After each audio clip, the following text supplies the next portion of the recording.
Hi there, my name is Barbara and you are tuning in to the Be With video series. And this week we are launching right into cards for self-care and taking a look at our very first card. It's this one. It reads, I am allowed to give myself what I need. To start off, I want to talk a little bit about where all of us are coming from. Some of us are going to be coming to these videos having never really done any sort of personal reflection work or serious therapy. If you're a beginner to this kind of work, thinking about self-care and thinking about how it is that you want to shape your life and what decisions you might want to make intentionally about moving forward, I want you to just sit back and take it in. Some of what I'm going to say is very much countercultural to what we're taught by the media and by other people. Right now, narratives of like success and pushing yourself hard and hustling are very, very common to our culture. And I'm very much an anti-hustler. So some things that I say might throw you off or might put you off or might sound weird or kind of opposite to what you've always believed and experienced. If that's the case, I'm going to invite you to sit back, listen, and open up the possibility of what could exist, of how a life could be created, and of what ways of living might actually serve you, what ways of being might actually serve you. Sometimes we're so conditioned to hold to our own views so tightly, myself included, that we disregard whatever comes our way right away. And so I'm going to challenge you to maybe just keep an open mind. Now, to those of you who already have done a lot of personal development work and a lot of therapy or coaching, or maybe just have a daily journaling or yoga practice, I'm going to challenge you to something different. Rather than sitting back and listening, I want you to sit back, listen, and then action that shiz. What I mean is that a lot of the time when we're engaged in this kind of work and reading books about personal growth and development, we end up kind of like skimming over the action points, you know? We're like, yeah, I'll try that journaling exercise someday. And what I'm going to encourage you to do that is different here is actually take action, one small, tiny action every week on what you hear in this episode. Of course, if it doesn't resonate with you, take a different action than the one I suggest. But do something, test something out. As you do that, you're going to be creating evidence for yourself about other ways of being or growing, as well as just like working on those muscles, you know? And if what we want to get really good at is self-compassion, then we're actually going to have to practice self-compassion. Got it? Okay, let's launch in. The first card we're going to begin with is this affirmation. I am allowed to give myself what I need. There's 6 different categories in the deck.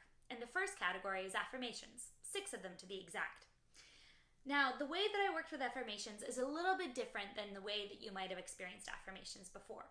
Often, affirmations are given to us in a way that's aspirational. So there are these ways of being that we might not be yet, but that we might want to be. Things like, I am powerful, or I am bold, or I am courageous. Except sometimes we don't feel powerful, or bold, or even courageous. Sometimes we feel small and helpless, and that's just human. It's really okay. My concern with affirmations that are only ever aspirational is that they create cognitive dissonance in our minds, which means we tell ourselves one thing when our actual experience, well, it's another entirely. Because my practice is based on the understanding that the best thing we can do for ourselves is to be with where we actually are, all of my affirmations work more on recognizing the truths and the realities of what is, rather than reaching for what isn't quite yet. This doesn't mean that thinking positively or imagining something that is beyond our current circumstance isn't good. It's just recognizing that sometimes what's most important for our process is to be present with what is right now, so that we can imagine a future reality without wasting all of our energy fighting the current circumstance. In psychology, this is called the Paradoxical Theory of Change. And what it means is that in order to really experience transformation, we must, even for a moment, actually give up our desire to change the way that we are. So sometimes, actually in even watching videos like this and thinking about how we can transform certain areas of our lives, the best thing that we can do for ourselves in any area is to actually accept just the way that we are. This is why often when people talk about having kind of a fall down on your knees, come to Jesus, but not religiously always moment, what they're talking about is a real reckoning. It's a moment of facing our reality and seeing things for how they really, really are, and forgiving ourselves for it. Just this past week, Vivek Shraya, a brilliant Toronto artist, created a video where she talks about her desire to kill herself throughout her whole lifetime. In the end of the video, she talks about how it was only once she was able to name this reality, to name the facts of this to her friends, that she was able to access the support that she so desperately needed. This is how the paradoxical theory of change works. We can only transform something once we stop trying to transform it. For the purpose of this video, and for looking at our first card, I'm going to ask you to lump your wants and your needs together into one category. So that means your desire to have a piece of chocolate every day, same level playing field as needing to get 8 hours of sleep at night. Wants and needs together.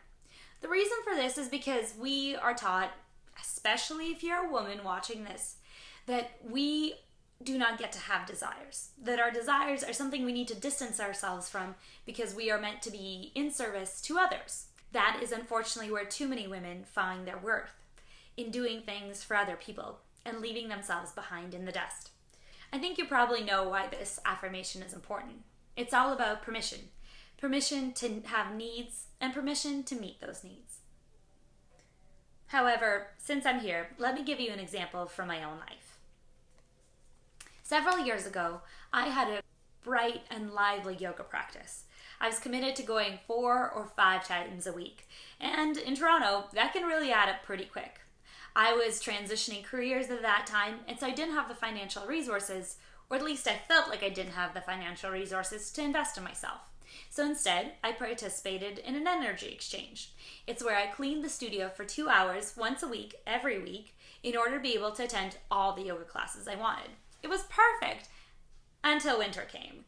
And then I wouldn't get there till 11 at night, and I ended up traveling home after 1 a.m.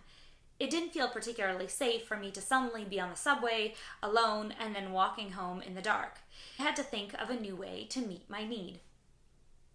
There was no other way really other than to pay for classes, and the best way was to sign up for a monthly membership. It was to make a commitment of $90 every single month, which is hard for somebody in a career transition to say, hey, I have a need right now for this practice that fuels me, that makes me feel good, that energizes my body, and keeps me positive while I'm going through a tough time in my life. And so I did. I remember the exact moment that I stood at that desk and signed the contract and agreed to that particular transaction, coming off of my credit card every single month. But you know what else it did for me? It gave me a sense of empowerment, of knowing that no matter what my needs are, I had the power to meet them. And more importantly, I had my own permission, my own blessing to say, yes, Barbara, you get to have what you need. What you need is valid and it is appropriate. And you are valid and appropriate for life. Who you are is good. And that's really kind of the big piece behind this card, is it's another way to remember that our needs are good, and that our desire to meet them is good, and that our meeting them is good. And so here's my encouragement to you this week and my challenge. What's one need that you have in your life that you need to meet, or that you might want to meet? Maybe it's the need for more sleep. Maybe it's the need to have a piece of chocolate every day. Maybe it's the need to see a therapist or a coach, or to get your butt to yoga, or to sweat it out in some other way. But whatever that is, I want you to ask yourself, if I were to actually meet this need, if I were to give myself permission to meet this need, how would I feel afterwards? And then try it out and see what happens. This is the way that we create evidence for ourselves.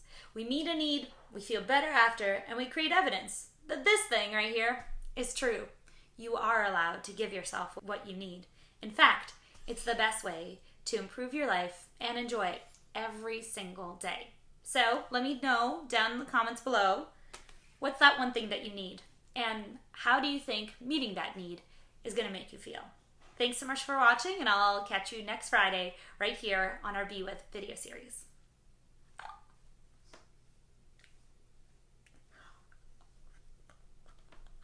Okay, try again. What a goofball. That's what I'm doing with my life, just recording videos on my own in my bedroom.